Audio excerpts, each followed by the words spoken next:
listening to Trending with Chris and Timmerie. National speaker Timmerie Millington has been a passionate advocate for life as long as she can remember, helping Gen X through Z answer the call to true feminism and authentic manhood.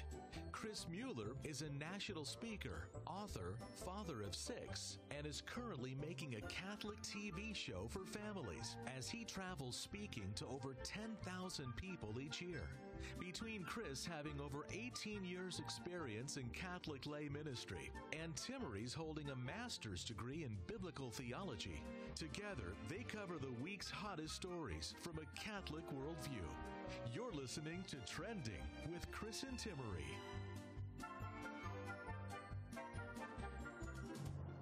Hey friends, Timmerie here. Chris is out traveling, educating and activating and growing in faith with many teens across the country. This week, it is just and I have some incredible questions from you guys, especially later on in the show. Questions about how to handle family members who are experiencing same-sex attraction, how to handle that desire to post something on social media that you want someone specific to see, but you're worried about how it will be received. All of these questions, these hesitations, and even the confusion, we're going to be talking really solidly later in the show of what is sex for? What is the church's teaching on marriage and procreation? And especially, how do we look at this in light of the current, I think, push of this idea, well, love wins, right? We hear this in the world right now, especially surrounding the same-sex attraction area, and we're seeing a lot of reduction of the person to their sexual desires rather than seeing them as a person. And I hope that we're able to work through this together and help you in answering some of those questions. First up, though, it has been really fascinating. Over the last couple of weeks, I've been looking at this study from the Archives of Sexual Behavior. It is a journal, and I heard that basically today's millennials are 2 times more likely to be sexually inactive as Gen X. So essentially, those in their 20s now are less sexually active than the previous generations. We're seeing that 20-year-olds are having less sex than ever before. Pretty fascinating when you think about it, going back, let's say, to the 60s, to the 70s and 80s, all the way to today. We live in this culture where, while fewer people are married, fewer people are having children, well, fewer people are also having sex, despite the quote-unquote benefits, right, of protected sex, of that fail-safe with abortion, right? And again, we could get into all of the conversation about contraception, abortion, the destruction of human life, the damage done to that woman and man who have had and conceived this child, the chemical impact of hormonal contraception on a woman's body. But I want to get into a little bit deeper of this. We're seeing that as people are essentially are 2 times less likely to be sexually active than the generations before. Why is that? And I'm hearing in a lot of the conversation surrounding men that men say they're at the point where they're lacking courage almost to approach that woman. And I'm just talking about conversations, not even going into what applies after. And we're not talking about chastity right now specifically, but the fact that as a culture, we're interacting less in what continues the procreation essentially leads to the growing of the human species, right? And I think that becomes problematic as we're seeing the decline in how many children are being born today, and the fact that places like Toys R Us are closing. I was looking at this from the man's perspective, and they're saying, women often give this message that they're not needed, that then the man lacks courage because, well, she doesn't need me, and also if she thinks I'm unnecessary, well, she probably doesn't want me to speak to her to begin with.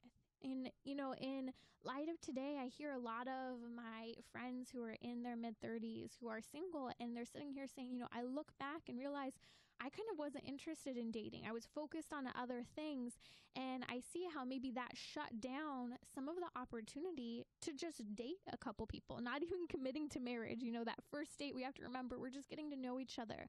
You're on a recon mission. You're getting to know each other, gathering the right information, and, not overcommitting too soon. We've talked a lot about, some of the art of dating and that new documentary that came out. Did any of you guys see it? It's basically looking at The Dating Project is what it's called, and how we can be better at, not giving too much of ourselves right away, even in the dates, but maybe pre-planning. It's only going to be 30 to 45 minutes. We meet for coffee or we meet for ice cream, because maybe sitting down for a whole meal is actually too much, and you're just trying to gather information in that first date. Is this someone I'm interested in developing a deeper relationship with?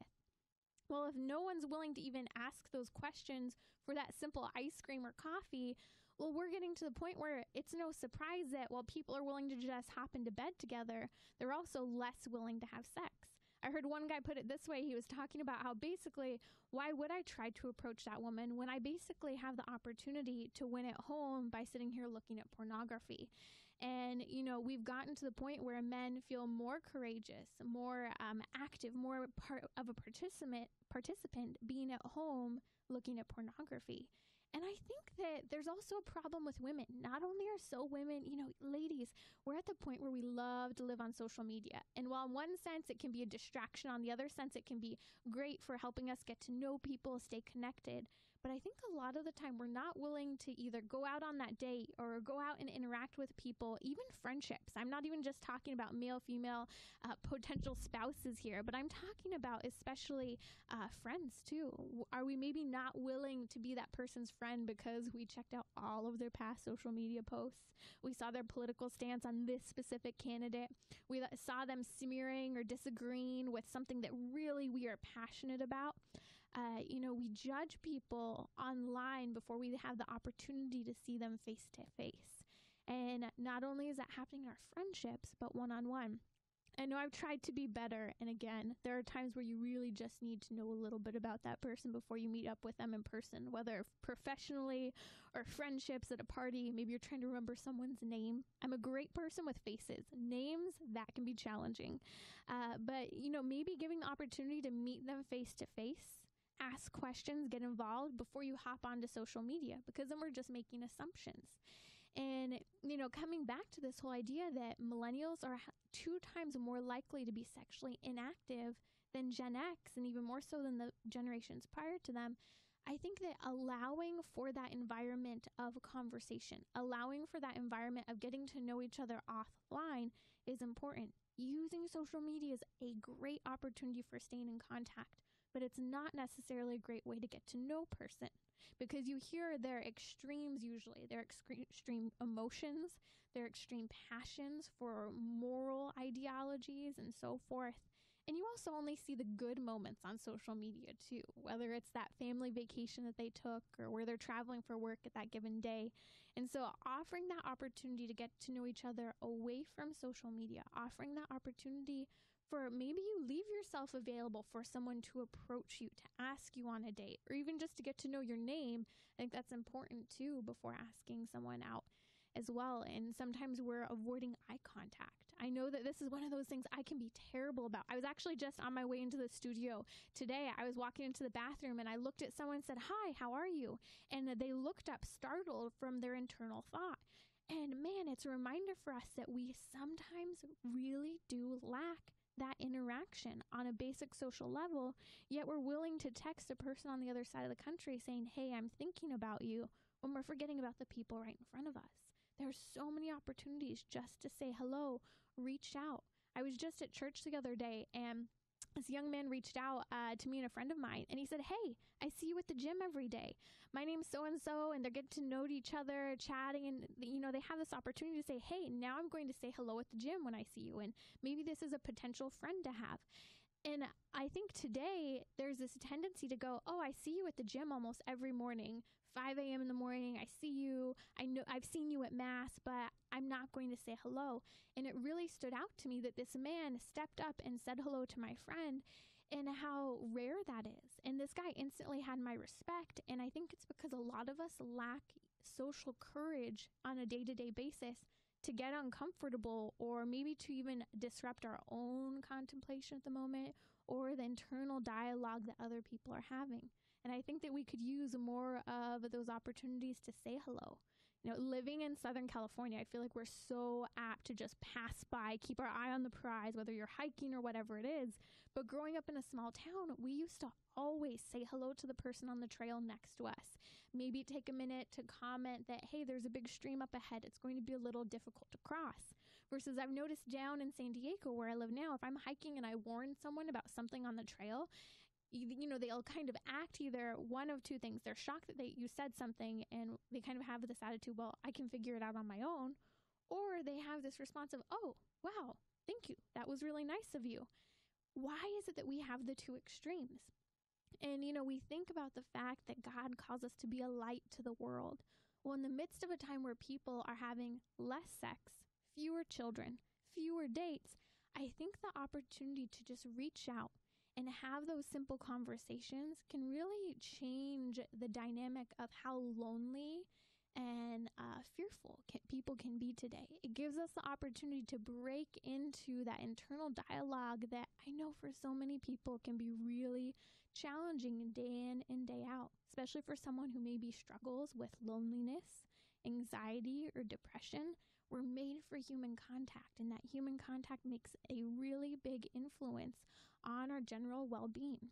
So this is Timmerie Millington. You are listening to Trending. We're going to be talking a little bit more coming up, especially about same-sex attraction and how the church responds. I know a lot of people get uncomfortable. They're worried about how to approach this. They don't want to offend people. They want people to feel welcome. And I'll be the first to admit, I think some of the education and reaching out we hear about same-sex attraction isn't always very helpful or welcoming, or it's outright confusing. So we'll be talking about that a little bit more coming up on Trending. Boom. First segment done. Awesome. So you want me to use the promo on that one? Yeah, go for it. I left the extra 30 seconds. It was fizzling down. So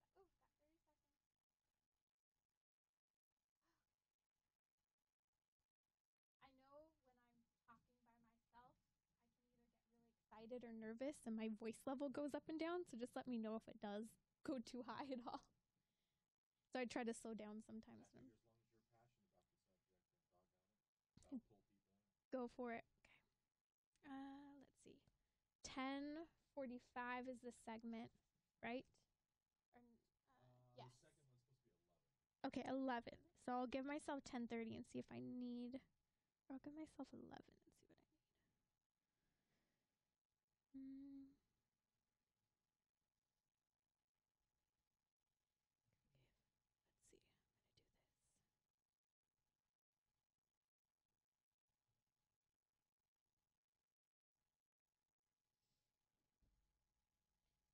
or Sarah? Did Sarah give this to me?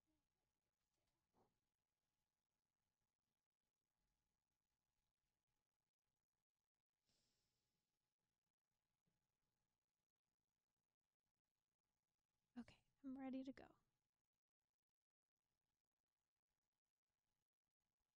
You're listening to Trending with Chris and Timmerie, where morality and culture meet, offering an eternal perspective on today's hottest topics. Chris Mueller is out this week, but Timmerie is here. It's good to be with you guys. I had a listener write to me, actually two of you specifically this week, write to me about the topic of same-sex marriage, same-sex attraction. You guys have really reached out saying, I'm struggling with this. So Sarah, you sent me this video specifically where it's talking about how basically being gay is a gift from God. Now, this is a tough topic because you hear the LGBTQ rights movement really kind of pushing this idea, especially those who are coming from a Christian perspective and they're trying to bring their faith into their lifestyle, essentially. And wouldn't we love to do that? Everything we do, say, this is a gift from God. Whether, it's our desire to eat a ton of candy and to the point of overconsumption, the desire to, whatever it might be, these bad examples or good examples, but maybe taking something in excess, that we would always like to invite God into our lives. And so I see what the LGBTQ movement is trying to do is they're trying to say, I actually want to reconcile my faith with my lifestyle.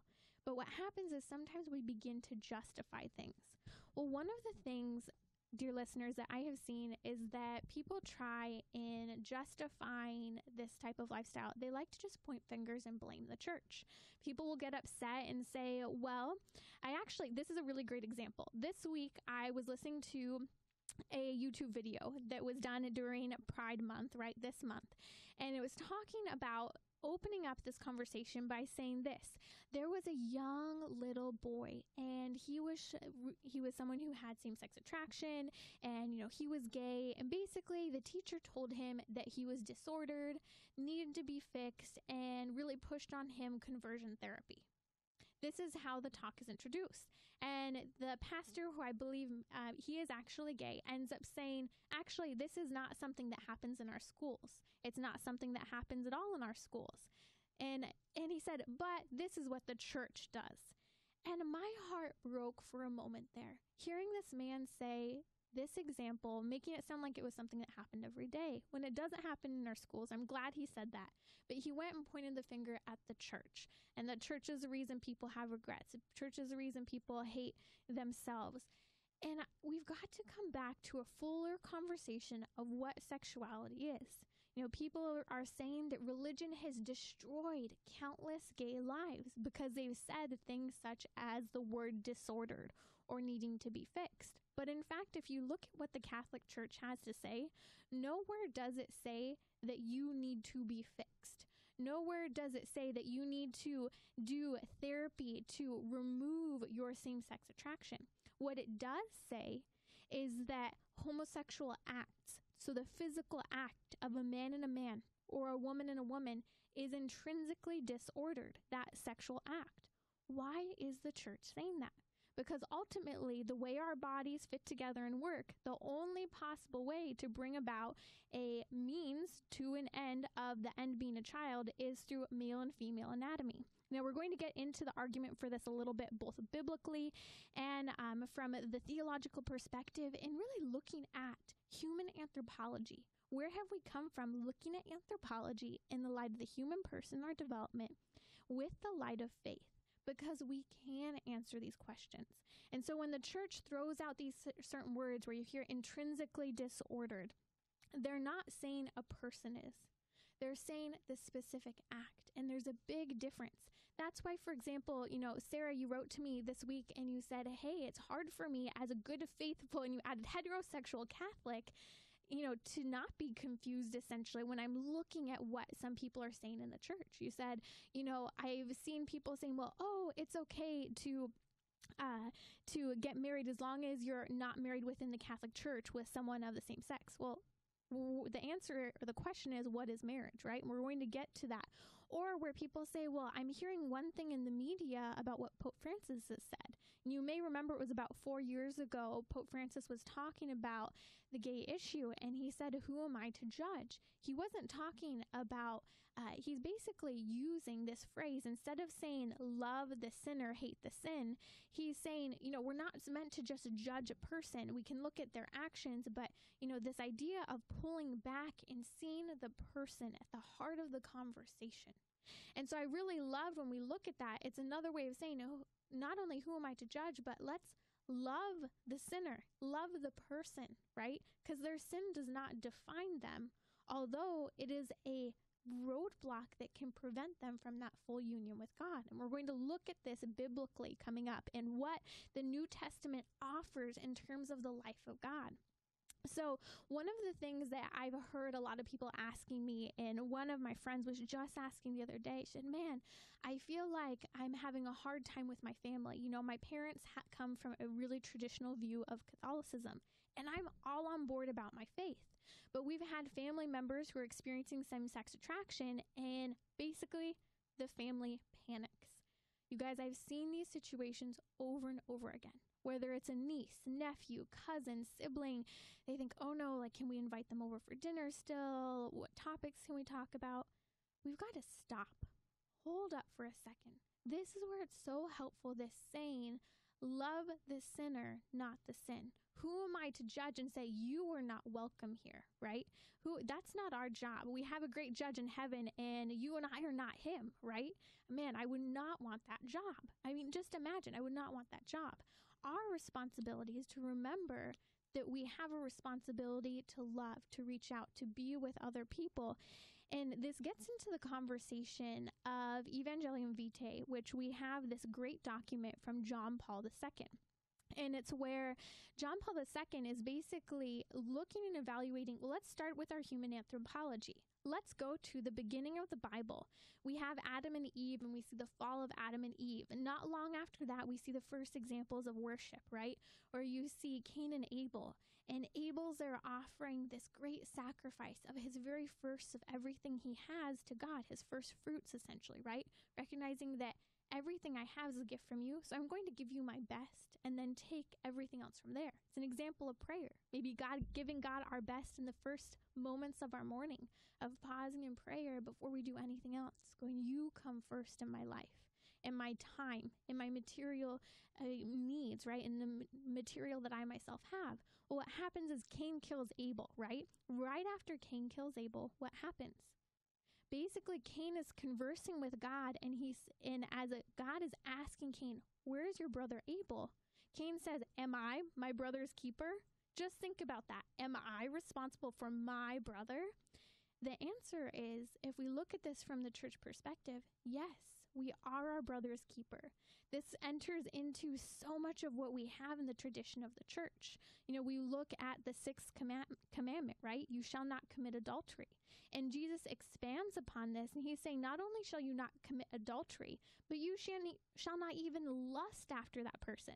He's not saying that the fact you have that desire is a bad thing. He's saying, don't indulge it, right? Don't give in to your desire in this moment. And this enters into the first two commandments, right? Love of God and love of neighbor. If we're going to love our neighbor, we're going to see that we have a responsibility for them. We have a responsibility to care for them, to want what is best for them. And I think this idea that, oh, well, I don't invite that person who's experiencing same-sex attraction into my home. You can invite someone into your home, but you can also expect a certain level of conduct within your home. Maybe you have young children, and maybe, you invite both them and their partner into your home. And maybe, there's a little too much physical contact taking place. You can just say, hey, just trying to make sure we don't have physical contact in front of the kids right now. Or just say, hey, if that arises. But the reality is, I think that people know that when you're reaching out and welcoming them in and you're making an effort, they too are going to make an effort. And I think that sharing that common meal that is so biblical provides that opportunity to raise the bar of expectations for one another and not exclude each other. I had someone really get mad at me last summer saying, so you're telling me that I need to invite this person? And I looked back at them and said, Jesus is the almighty judge, right? He has the ability to forgive sins. And he talks about adultery. He talks about having even higher expectations for us than in the Old Testament. Not only shall you not commit adultery, you shall not even give in to your desires. They're there, they're present, but you shall not give in to it. And he, at the same time, is raising the bar even higher. At the same time, he also pulled back and he ate with tax collectors and sinners. Mary Magdalene, a woman who came from great sin and was transformed by the grace of God, is a fantastic example of this. And, I look at what the church says in the Catechism of the Catholic Church, and it talks a lot about, for all of us facing our darkness, our sin, it says Jesus came to restore creation to the purity of its origins. Jesus came to restore creation to the purity of its origins. It's in the Catechism of the Catholic Church. And I look at that and I look at, what am I struggling with? What are my disordered desires? Because all of us have them. And how am I called to be a new creation in Christ? How am I called to enter into that wedding feast with Christ and conquer and walk through the drudgery and the darkness that all of us face in our own ways? This is something more we're going to be talking about, especially a scriptural perspective on the issue of same-sex attraction.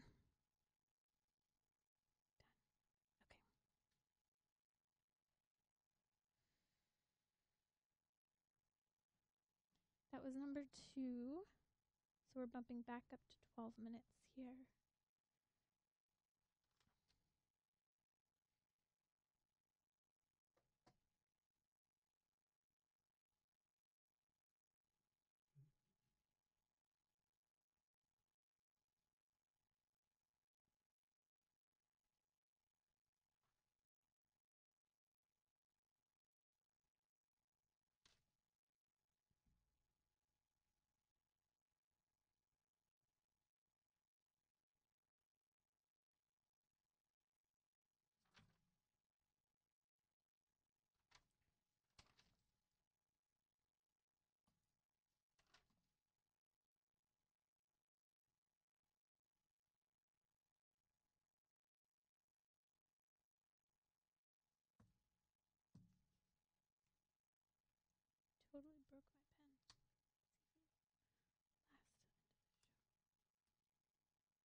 go here.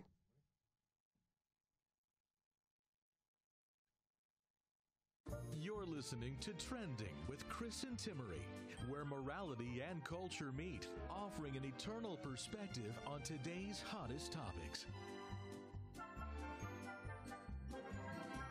Chris Mueller is out this week. Timmerie Millington here. It's great to be with you guys. I'm answering Colleen and Sarah. You guys have written in with some questions about the gay issue and confusion, saying, I want to follow what the church is teaching, but I'm also getting a little confused with some of the messages I'm seeing in the media. And I want to put this forward. We talked about this earlier in the show. If you're just joining us, I want to throw it out there. You guys go to timmerie.com and pull up the podcast of this show. We're actually getting ready to launch the new website very quickly here. It's almost done. But you can pull up and list a link to this show, and we're going to be talking in the full episode for the most part about how do we approach the topic of gay marriage and conversation, and especially what does the church teach and how do we respond to it.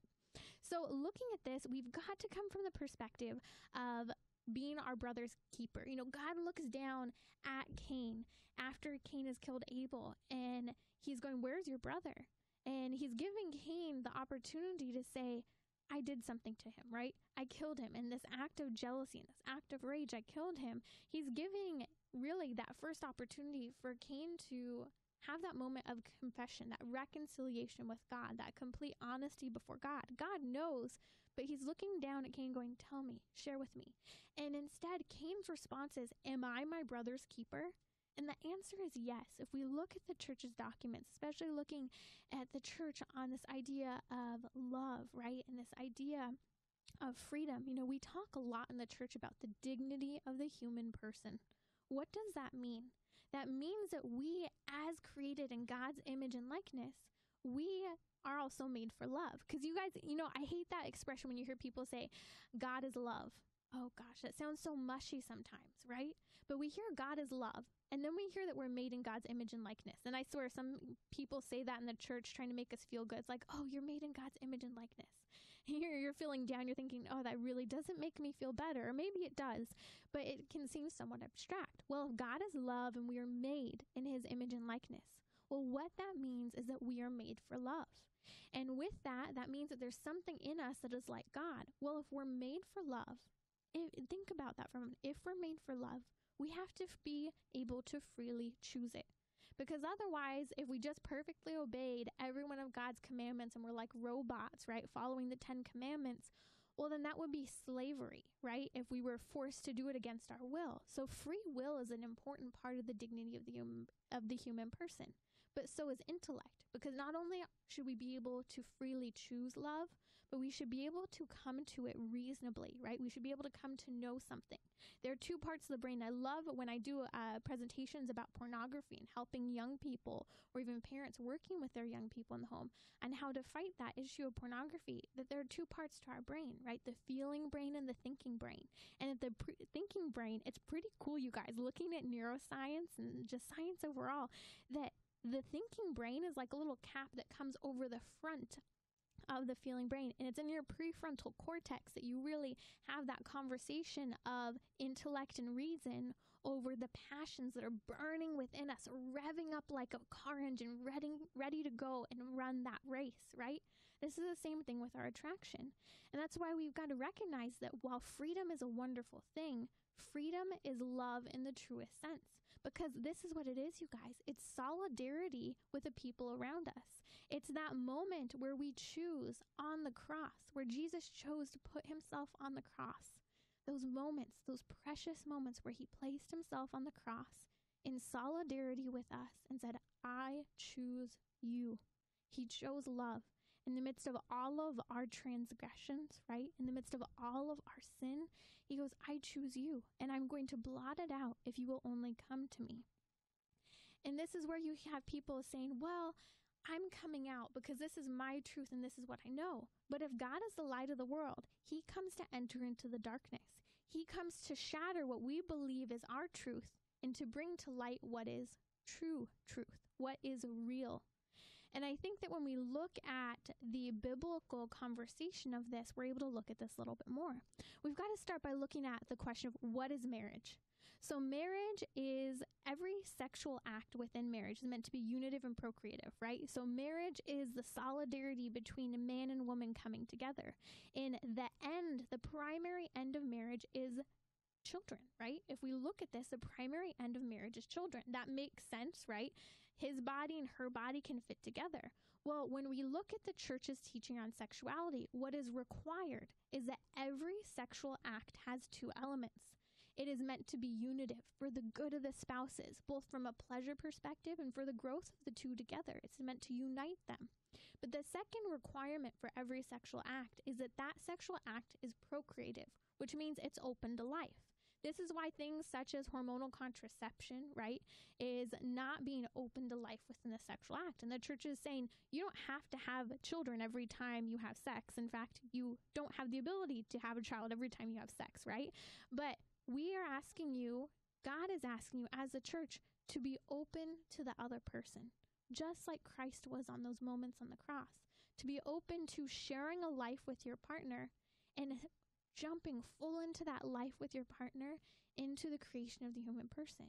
And so what it's saying is, because the end of marriage is procreation, the primary end of marriage is children, we're going to create an environment where these two people are committed to each other for life and raising and rearing this child physically, emotionally, spiritually. That's what marriage is made for. Marriage is made for the good of the spouses and for the procreation and education of children. That's the summary of what the church teaches. Let's just look at this for a moment. So sex is a good thing within marriage, but it's not the end of marriage itself. Sex is meant to unite us and to make it so that we can have children. So this is where we have to flip the conversation. We have in our modern view that sex is love, but in fact, love enters into opening for a greater opportunity to get to know each other. And one of those developments in the sexual act is it is an act of love. You know, we no longer talk today, when you think about it, about making love. We say, oh, having sex or hooking up, when in reality, it's a total gift of self. It's a uniting of the two people. It is the ability, the potential, you guys, there's something powerful about the fact that a whole new human being can come from that act. And, you know, we hear this conversation too, that one of the main responsibilities of marriage is to get your spouse to heaven, and how fundamental that is. Through sickness, through trial, maybe that other person has a big vice that they are struggling through, that there's this fidelity there in that marriage to help get your spouse to heaven. We get this idea from 1 Corinthians chapter 7, verse 14, where we read about whether it's the husband or the wife having a spouse who's not a believer, who does not follow Christ, and how through the faithful spouse's witness, through their selfless and sacrificial love, they're actually sanctifying that spouse. And hopefully by the grace of God, right, in the intercession of their spouse, they will convert. But how there's actually a huge burden placed, and I could say burden, but we should look at it as a responsibility. That responsibility that even if that spouse isn't Catholic, right, even if that spouse isn't even any form of Christianity, right, that you have that responsibility to sanctify them through your love, through your humility, through your sacrifices, through the modesty you exhibit, through that self-mastery. And so when we're talking about the issue of whether it's two heterosexual individuals, right, who are dating and they're really attracted to one another and want to engage in the sexual act, or maybe it's two people of the same sex who are struggling, we have to look at what the church is saying. And the church is sitting here offering us the opportunity to life-giving, self-giving love. And it's saying, well, if you're not engaged within the confines of marriage, you can't participate in the sexual act because it's meant to be unitive and it's meant to be procreative. This is where we also get the idea of marriage being total. It's a total gift of self. It's faithful. So there's that fidelity, right? It's permanent and it's fruitful. I don't know about you guys, but isn't this what we all desire? A love that is permanent, that is faithful to one another, that is fruitful, that grows and goes out, and it's freely chosen. You know, choosing love and choosing to recognize that there are some sacrifices along the way that have to be made is important. And so when people say love wins, love is meant to win. Love will conquer all. But am I creating my own version of what love is, right? Am I creating my own ideas? Just like, the issue here is that for some reason we think that self-mastery isn't something that's necessary in the Christian lifestyle. But it is. The Catechism of that Catholic Church actually really places emphasis for all people, especially for single people, though, to use that opportunity for self-mastery and at times to grow in what we'd call disinterested friendship. So that's friendship where I care about you, but I'm not just seeking what my own sexual desires are or my emotional desires are. Yes, there's a reciprocity in the friendship, but we're working to receive and love that person and give to that person without just expecting this quid pro quo, I scratch your back, you scratch my back type of mentality. And I think if we can spin that on its head, reach out more so, have that opportunity to grow in these types of relationships and self-mastery, self-control, we'd be living more of what Jesus says is not only shall you not commit adultery, but you shall not even lust after that person. God's saying, you may have that desire, that may arise, but you're offered the opportunity for self-mastery, for disinterested friendship. And so as we're talking more about this in this last segment here, we're going to be talking about some of the scriptural references having to do with same-sex attraction, especially in the New Testament, and showing that this still agrees with the Old Testament and what was said. And we're also going to answer a couple of those last questions that I'm hearing about the issue of same-sex attraction and how to reach out to our brothers and sisters in faith and in love.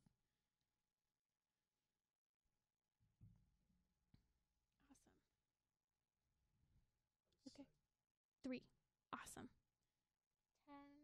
Oh man, I left the hardest for last.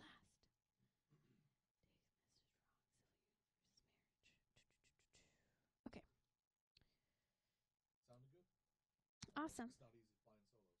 No, it's not. Luckily, I really chewed on this. Didn't just go, kind of. This is where show prep helps. These are probably some of the issues where you probably get hit back the hardest, right? From people who are just like,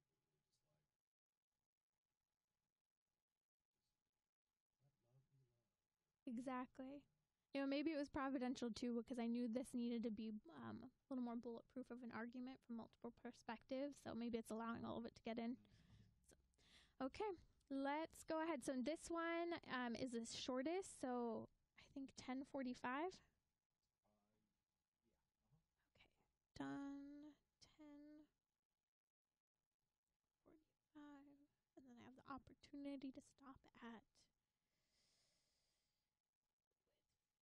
30 seconds to go if I want.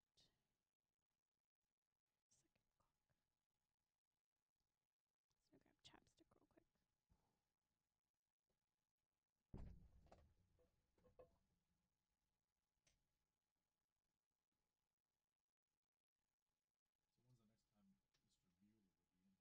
He's actually not going to be back until I think the end of August.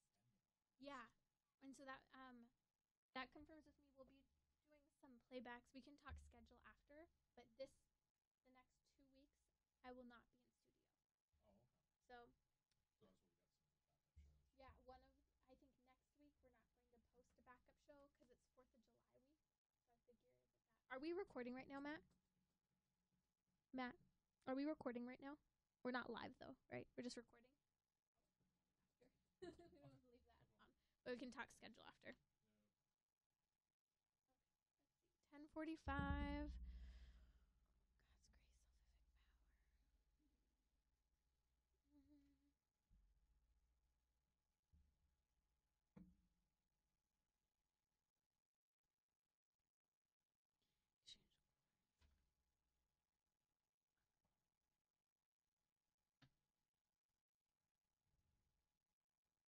Okay, ready to go. You're listening to Trending with Chris and Timmerie. Chris is out this week. You have Timmerie Millington here. I'm excited to be with all of you. So we are talking on the show, if you're just joining us, about same-sex attraction, looking at what is marriage, what does the church have to say, why does the church have this language that feels so harsh? The words disordered, right? You always hear this come up. What is the church saying? And it's important, it's talking about the act of being disordered, never the person. And it's, we talked earlier in the show, but about inviting those people in to have meals with us, whether it's family members and friends. Of course, having a high level of expectation of them, a certain level of conduct. And the reality is when you reach out on a limb, when you go out and you're willing to have some common ground of a human experience, such as a meal, they're going to rise to the occasion for the most part. And it's when they're not willing to rise to the occasion, when they're actually not respecting you in person, that's when we have issues. And I think because we're on social media so much, we're so polarizing on the topic, it makes it hard to even be willing to have those invitations take place.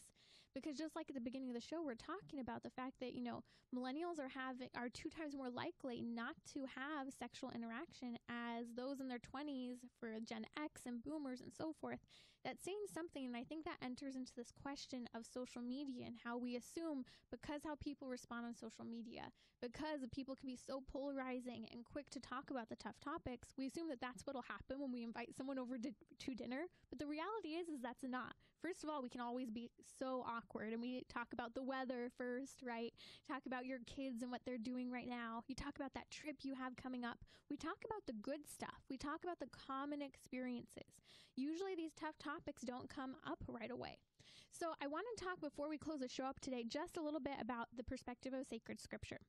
If we were to look at the book of Romans, right, St. Paul's letter to the Romans in the New Testament, we would look at the theme of it and then look at the text. So in Romans chapter 1, there's this conversation where it actually outright points to unnatural relations and how men and women become consumed for one another and do shameless acts and receive due penalty. We hear about, people who lie, people who steal, and all of these immoral actions are clumped into one thing.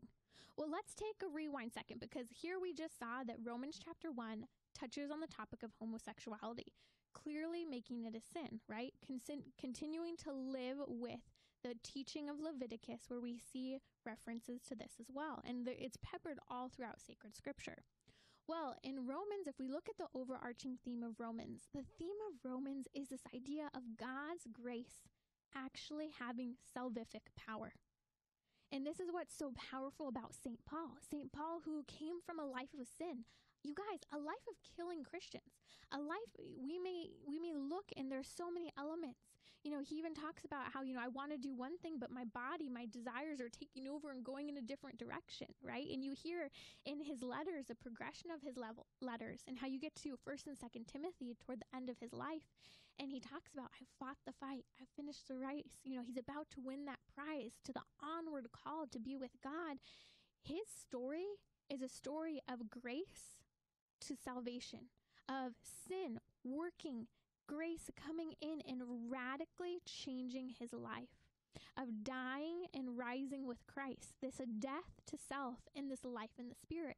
So if this is what Romans is talking about, if this is what St. Paul is saying in the letters to the Romans, and he's pointing to sexual immorality, all types of ethical issues, he's saying what's happened here, and we read about this, he said, we've, as a population, as a people, have exchanged the glory of God for mortal men, for animals. He talks about how we've exchanged that glory to be essentially like reptiles.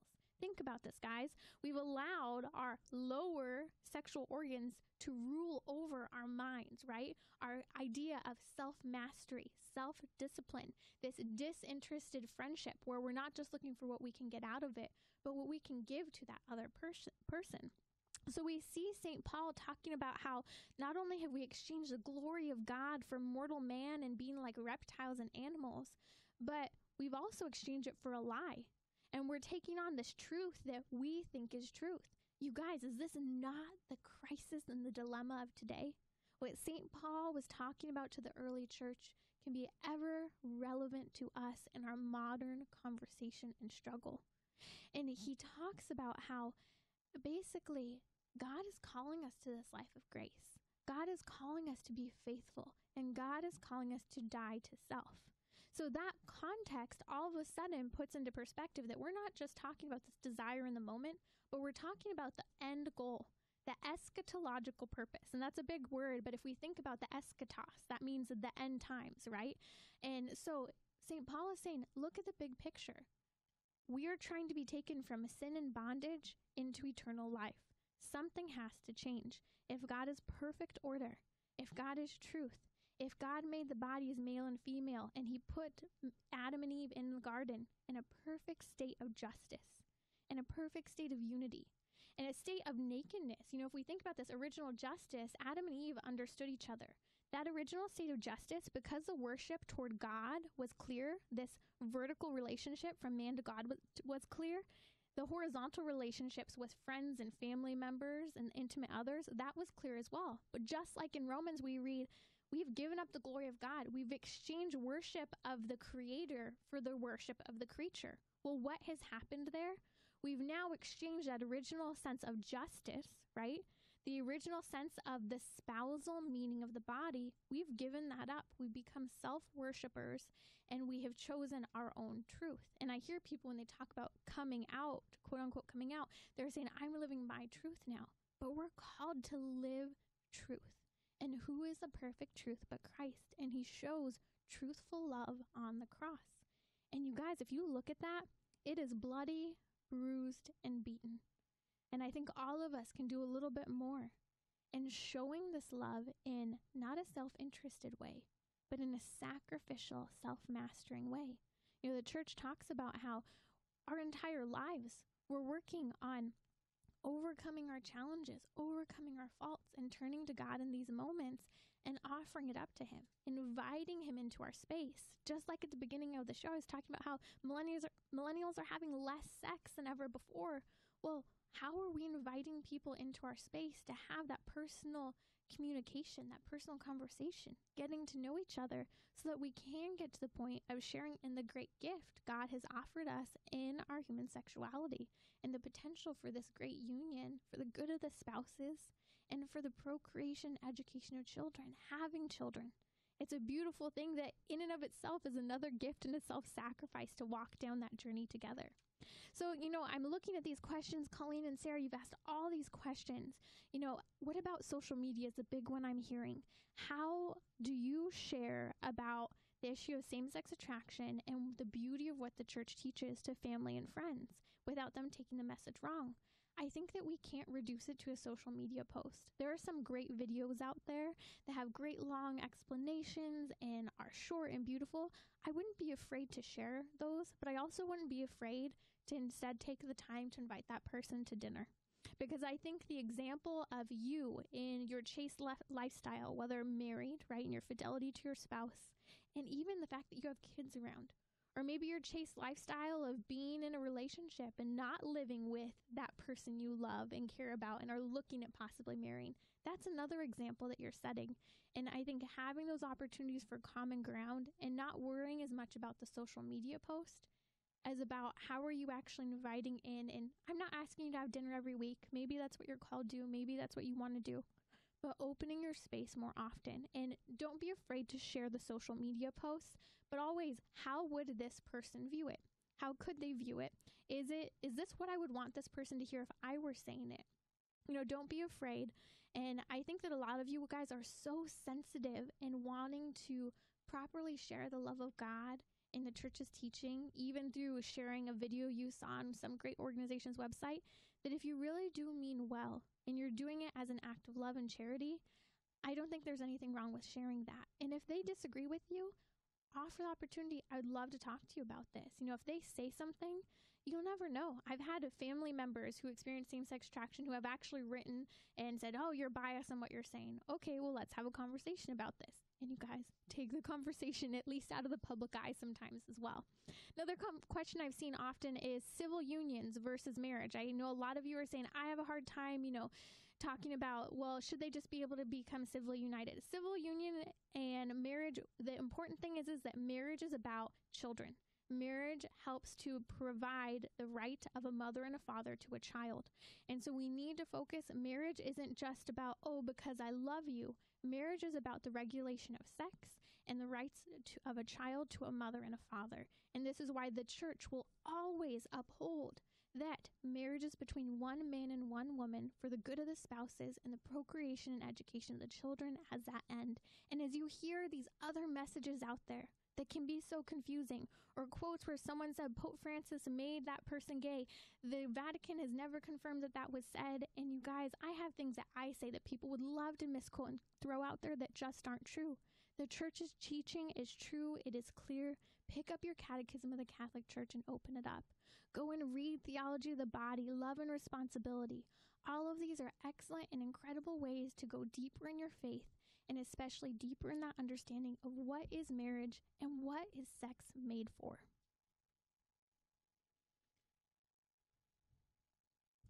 Okay, we're all done. That flew by.